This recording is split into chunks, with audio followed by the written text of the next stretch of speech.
तो चौथी बात क्या है, हम उसको अभी देखते हैं। पहला यूहन्ना, पहली यूहन्ना की पत्री 3 अध्याय तो 17 से लेकर के 19 तक हम पढ़ेंगे। पर जिस किसी के पास संसार की संपत्ति हो और वो अपने भाई को कंगाल देखकर उस पर तरस खाना ना चाहे, तो उसमें परमेश्वर का प्रेम कैसे बना रह सकता है। हे बालकों, हम वचन और जीभ ही से नहीं पर काम और सत्य के द्वारा भी प्रेम करें। इसी से हम जानेंगे कि हम सत्य के हैं और हम किसके हैं, सत्य के हैं। जितने क्रिश्चियन हैं, मतलब जितने बॉर्न अगेन नए सिरे से जन्मे क्रिश्चियन हैं, जिनको बाइबल विश्वासी कहता है, चेला कहता है, वे सब सत्य के हैं, ना कि असत्य के हैं।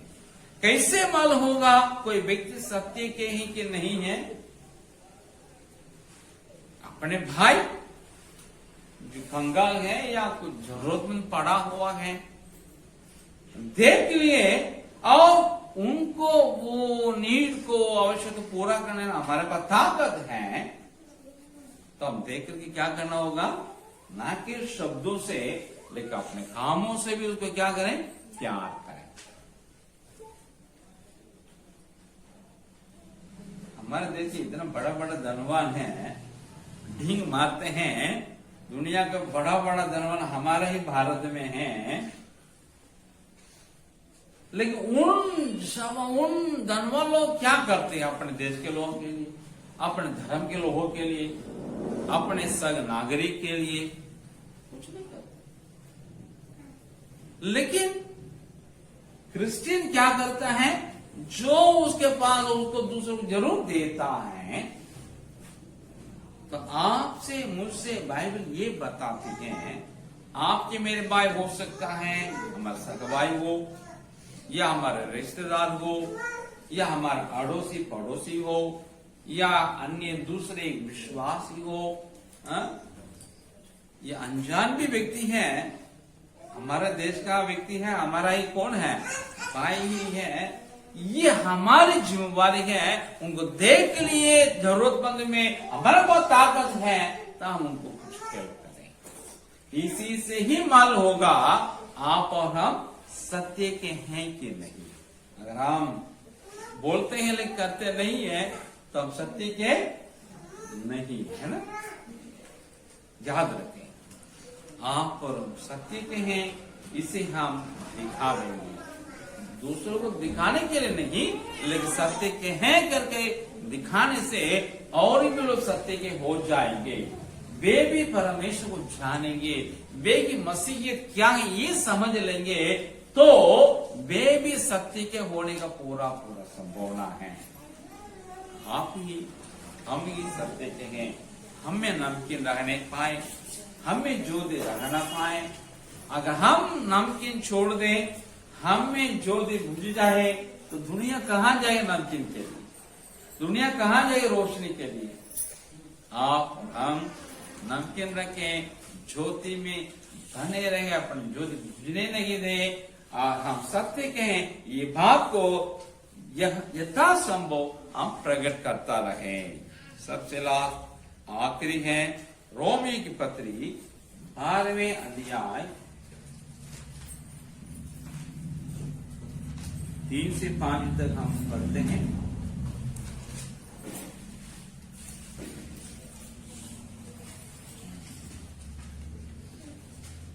क्योंकि मैं उस अनुग्रह के कारण जो मुझको मिला है, तुम में से हर एक से कहता हूं कि जैसा समझना चाहिए, उससे बढ़कर कोई भी अपने आप को ना समझे, पर जैसा परमेश्वर ने हर एक को विश्वास परिणाम के अनुसार बांट दिया है, वैसा ही सुबुद्धि के साथ अपने को समझे।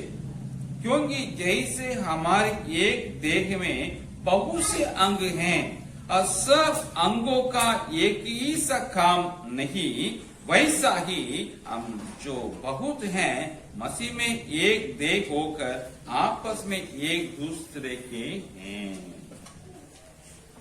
मतलब हम सत्य के हैं, ना केवल लेकिन हम एक दूसरे के भी हैं, है ना। हम लोग यहाँ हैं, अलग अलग परिवार से आते हैं, अलग अलग पृष्ठभूमि से आते हैं, अलग अलग काम करते हैं, अलग अलग रुचि रखते हैं, लेकिन यहाँ जब आ गए, कलीसिया में आ गए, चर्च बन गए हम लोग, तो हम यीशु मसीह के देह बन गए, सॉरी परमेश्वर के देह बन गए। तो यीशु मसीह सिर बन गया।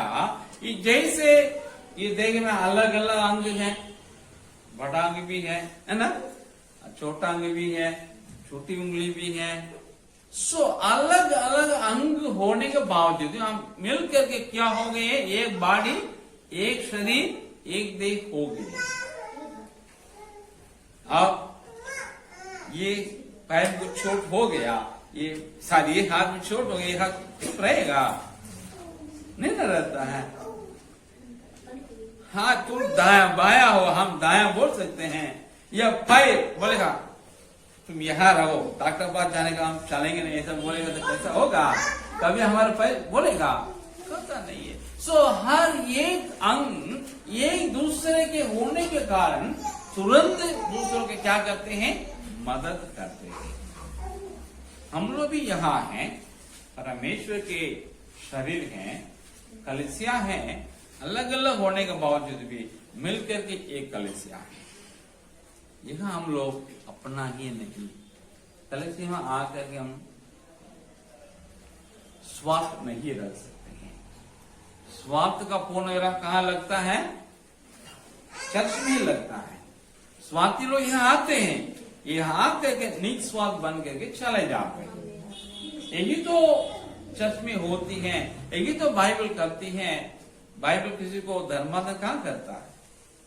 कर्मांतरण करता है ना। अपना कर्म में क्या होता है? परिवर्तन लाता है। इसलिए बाइबल और हम लोग कर्मांतरण के काम में लगे हुए हैं, ताकि लोग का कर्म में परिवर्तन हो, एक दूसरे की मदद हो, एक दूसरे जन उन्नति पाए। इस प्रकार हमारा जो समाज है वो उन्नति पाए। निम्न वर्ग के लोग उच्च वर्ग के हो जाए, अनपढ़ लोग पढ़े लिखे बन जाए, बलहीन बलवान बन जाए, निर्धन धनवान बन जाए। इसी के हम यहाँ हैं। तो हम याद रखें, हम अपने नहीं है, हम एक दूसरे के हैं। इन चीजों को हम याद रखें, आगे बढ़े। तो 5 बातें हम आपके सामने रखेंगे। स्वर्ग और कौन सा स्वर्ग? सबसे ऊंचा स्वर्ग। हाँ, पृथ्वी और उसके जितनी बातें हैं यहोवा का है। आप और हम यहोवा के हैं। हम अदर्शी है, आत्मा रूपी ज्योतिर्मय प्रेमी परमेश्वर को आराधना करते हैं। उस स्वभाव को हम क्या करें? प्रकट करें। और जितनी बातें प्रकट हुई हैं वो हमारे हैं, उसको माने और सिखाए अपने अगली पीढ़ी के लिए। जितनी बातें प्रकट नहीं है, गुप्त हैं, वो यहोवा ही का है। उन पर प्रश्न करके अपने समय को बर्बाद ना करें। जो हमारा नहीं है उस पर हाथ नहीं लगाएं। और हम सत्य के हैं तो इसको दिखाएं। जब कभी किसी व्यक्ति जरूरतमंद में पड़े रहते हैं, जिसको हम बोलते हैं परमेश्वर तुमसे प्यार करता है, मेरे पास ताकत रहेगा, जरूर हम उसको हेल्प करें। आखिरी है, हम एक दूसरे के हैं, एक दूसरे को समझते हुए दूसरे को मदद करके आगे बढ़ेंगे। इसी प्रकार हमारा कलीसिया भी आगे बढ़े, समाज आगे बढ़े, यीशु मसीह का नाम ऊंचा किया जाए।